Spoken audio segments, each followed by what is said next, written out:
इससे बचने की जरूरत है। नाचना मजहब इस्लाम में हराम करार दिया गया। आज हम अपने बच्चों की ताकीद के लिए मैंने अर्ज कर दिया, लेकिन उन बच्चों को डालने की जिम्मेदारी इतने लोग बैठे हो, आपको बताओ कौन ये चाहता है कि हमारा बेटा जहन्नम में जाए? कोई चाहता है? बोलिए आप, बोले मेरे भाई, बोले। आप उनको खुद जहन्नम के दहाने से लेकर के जा रहे हैं, इसका जिम्मेदार कौन और कैसे जान लेकर के जा रहे हैं? हर गांव में मकतब खुला हुआ, हर गांव में मदरसा खुला हुआ, लेकिन कोई अपने बच्चों को भेजने के लिए तैयार नहीं। और जब बच्चे उन मकतब और मदरसों में नहीं जाते तो उसका नतीजा ये निकलता है कि वो डीजे पे नाचते हुए नजर आते हैं और माँ बाप की तौहीन करते हैं।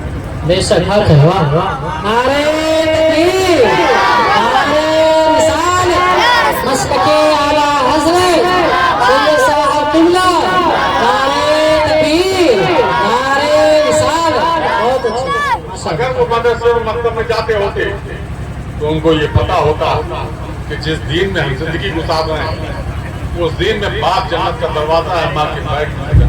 बेशक उनको ये पता होता कि जिस दिन में हम जिंदगी गुजार रहे हैं उसने नाचने को हराम करार दिया। और हमारी ये जिम्मेदारी बनती है कि जब हमारा बच्चा ऐसे गलत काम में नाचे तो उसको एक छापा मार करके आप कह सकते हैं कि बेटा जिस दिन में हम जिंदगी गुजार रहे हैं उसने उसको हराम करार दिया। बेटे को भी लगेगा कि हम मुसलमान हैं, दीन के खता एक तरफ से नहीं होती, खता सबके बराबर है। इसलिए मेरे बारे में तकरीर करना मकसद नहीं है ना, मैं तकरीर करता हूँ। मैं जहाँ पहुँचता हूँ अपने लोगों में बात करने की कोशिश करता हूँ और वो बात करता हूँ जो आप लोगों के समझ में आती है। माशाअल्लाह।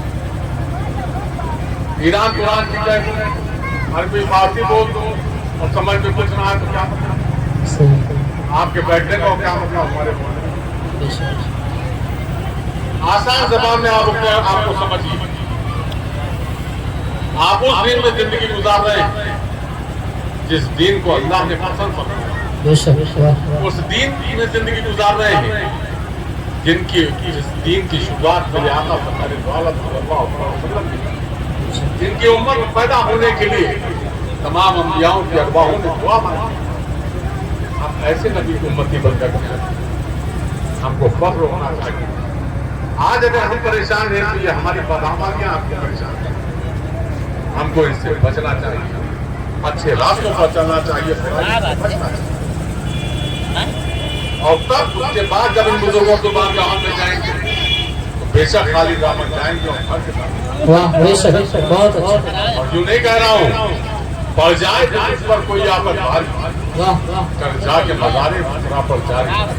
सोता न समझ इनको जरा आंखें खोल, इन सोतों से है फैज के चश्मे। वाह वाह बेशक, बहुत अच्छा। आज हिंदुस्तान के अंदर जो दीन की बातें हो रही है दो जात, पहली जात पाक सरकार गाजी बादशाह और दूसरी जात अताए रसूल। अल्लाह का बेपनाह शुक्र और एहसान है, उसके हबीब का सदका है कि हमको हमारे नसीब में ऐसा शेख मिला कि जिसने हमको ऐसी मुकद्दस बारगाह की दावत पर शेखा फरमाई जिसको दुनिया ने सबीकुल शरीफ कही। सबीकुल शरीफ वो मुकद्दस जमीन है जहाँ 890 अल्लाह की बड़ी आराम, जिसको मदीनतुल औलिया कहा गया हो, वो मुकद्दस जमीन है सबीकुल शरीफ कि जहाँ आला हज़रत तशरीफ ले गए तो सरकार मखदूम पाक की बारगाह में इंशाअ फरमाते हैं कि कैसे आप का बंदा हुए रज़ा और हमारे मेरे सरकार है। वाह बहुत अच्छा। क्यों कहा सरकार आला हज़रत ने, क्यों कहा सरकार मखदूम पाक की बारगाह में खड़े होकर के क्यों इरशाद? बरेली शरीफ का पीरखाना है, महराज शरीफ का पीरखाना है गुलगिराम शरीफ, और बिलगिराम शरीफ जिनकी जात से आबाद है वो जात है सरकार सैयदना हज़रत मीर अब्दुल वाहिद। और मीर साहब बड़ी तो खलीफा है हज़रत मखदूम शाह सफी शाह बिलाय साहब। उनके दो भाई हज़रत ताहा बिलगिरामी, हज़रत यासीन बिलगिरामी आज भी सरकार मखदूम पाक के साथ उस मुकद्दस बारगाह की ज़ारो कशी हमको हमारे سرکار مخدوم پاک نے دعا مانگی کہ یا اللہ سبھی کے چولہے کی دھوپ قیامت اور اس دعا کی سرمایہ داری یہ ہے، قبولیت کی ضمانت یہ ہے کہ ہمارے شیخ نے 1958 میں کنائی گنج کی سرزمین پر وہ نوجوان جو اپنے ماں باپ کی توہین کرتے ہیں بہت غور سے سنیں کہ وہ ماں کا کلیجہ ایک دم کانپ گیا، آقا کی قدمِ ناز پر گر گئی اور کہا یا رسول اللہ آپ کی شہادت میں اللہ کی بارگاہ میں التجا کرتی ہوں کہ میرے بیٹے کے خطاؤں کو معاف کرو۔ اتنا ان کے منہ سے نکلنا تھا اتنا ان کے روح پر معاف کرو۔ دنیا کا چاہے جتنا بڑا عبادت گزار ہو، اگر اس کے ماں باپ اس سے خوش نہیں ہے تو اس کی ساری عبادت معاف کرو۔ اس لیے سب سے بڑی اہمیت یہ ہے کہ ان نوجوانوں کو نصیحت دینی چاہیے جو اپنے ماں باپ کی عظمت کو اور صاحب بتا دوں نہ کوئی پیر صاحب کام آئیں گے نہ کوئی مولانا صاحب کام آئیں گے جب تک کہ آپ جو والدین آپ اور صاحب سمجھ لیجیے کوئی بھی پیر کوئی بھی مولانا آپ کا وسیلہ نہیں بن سکتا ہے جب تک کہ آپ کے والدین آپ کے مولانا بہت کچھ سمجھ کر کے بات رکھیے کیونکہ پیری مریدی بھی بہت تماشا بن گئی، گلی گلی پیر گھومنے لگے، گلی گلی بالا گھومنے لگے، دین کو اتنا سستا کر دیا کہ جنت گلی گلی بن گئی۔ جنت اتنی آسان نہیں، نہ کوئی پیر صاحب جنت دے سکتے، بہت صاحب جنت نیچے گئے جب تک کہ آپ اپنے رب کی فرما برداری نہیں کریں گے، نبی کریم صلی اللہ علیہ وسلم کی شریعت پر عمل نہیں کریں گے، سنت مصطفیٰ پر اپنی عملی زندگی کو نہیں ڈالیں گے، تب تک کہ آپ کا پیر آپ کا وسیلہ نہیں بن سکتا جی بے شک وہ آپ کا پیر آپ کو جنت نہیں دکھا سکتا۔ آپ کا رب آپ سے راضی ہونا چاہیے، آپ کا رسول آپ سے راضی ہونا چاہیے، جب یہ راضی ہوں گے تو آپ کا پیر آپ کا وسیلہ بنے گا، راستہ بنے گا۔ اسی وسیلے کی تلاش میں اسی وسیلے کے لیے سرکار غازی پاک پیدائش شریف تشریف لائے، اسی وسیلے کو بنانے کے لیے تشریف لائے۔ آج ہم غازی پاک کی بارگاہ میں جائیں، ہم اپنی پریشانیاں تکلیفوں کو عرض کریں، کیوں نہیں سنی جاتی؟ آپ جب ان کی نہیں سنتے ہیں تو وہ آپ کو کیونکہ اگر آپ سنتے ہوتے تو اللہ کے گھر کو آباد رکھتے، اگر آپ سنتے ہوتے تو شریعت مصطفیٰ کی دھجیاں نہ اڑاتے، اگر آپ سنتے ہوتے تو سنت مصطفیٰ پر اپنی اپنی زندگی تو میں ثابت کر دوں گا کہ آپ جس دن جمعے کا دن ہوتا آج جمعے کا دن تھا، آج مسلمان نظر آتا، لیکن اثر سے پھر وہ غائب ہو گئے، مغرب سے غائب ہو گئے۔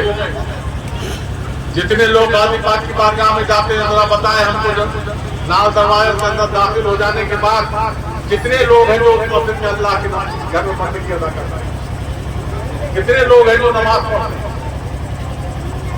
ایسے آپ کے غازی پاک سن رہے پتہ ہی نہیں، کیونکہ اللہ سرکار غازی پاک نے اسی دین کی اشاعت کے لیے سرکار غازی پاک نے اپنی جان اللہ کی بارگاہ میں دی۔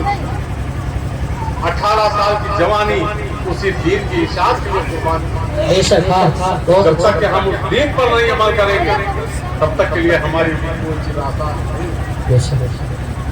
آپ کا پیر، آپ کے اللہ، یہ اللہ کے ولی ہمارے لیے تبھی وسیلہ بنے گی جب ہم سچے دل کے ساتھ اپنے رب کے پاس ہم نمازیں پڑھیں گے، شریعت مصطفیٰ کی باری آتی ہے، مسلمان ڈیجے پہ ناچ رہا ہے۔ اگر کسی نے کہہ دیا کہ نہیں آپ کے امام ہیں، آپ کے استاد ہیں، اللہ انہوں نے منع کر دیا کہ نہیں ڈی جے پہ نہیں ہوگا، یہ ہاتھ برات لے جائیں تو قبرستان نہیں جائیں گے، کہتے ہیں کہ نہیں کہتے؟ جہاں پر خاموشی کے لیے حکم ہے وہاں تو بولیں گے قبرستان،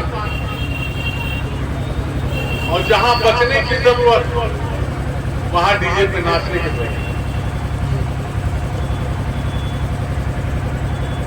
شادی کیا سنت مصطفیٰ، اور جب سنت مصطفیٰ کو حرام کام سے شروع کرو तो उस रिश्तेदारी में बरकतें हो कतई नहीं। आज हुकूमत की जाने से तलाक का मुद्दा आया, हमें सामान में मिला, लेकिन कभी आपने हकीकत के आईने में देखा कि कितने कोर्ट और कचहरियों में मुसलमान लड़कियां घूम रही? इस पर ज़हन क्या कि हमारे